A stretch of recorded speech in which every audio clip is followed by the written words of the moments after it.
ಅಲ್ಲಿ ಹೋಗ್ಬೇಕಾಗಿತ್ತು Burj ಖಲೀಫಾಗೆ. ಇವಾಗಿಂದ Burj ಖಲೀಫಾಗೆ ಹೋಗ್ದೆ ಈ ಫ್ರೇಮ್ ಹತ್ರ ನಿಂತ್ಕೊಂಡು ಬರೀ ಹೊಗೆ ಏನು ಕಾಣಿಸ್ತಾ ಇಲ್ಲ.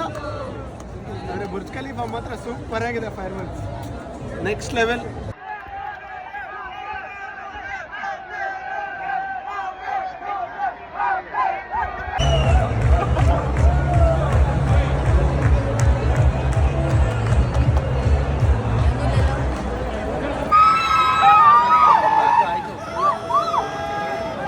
ಮುಗೀತು ಬಿಡ್ರೋ.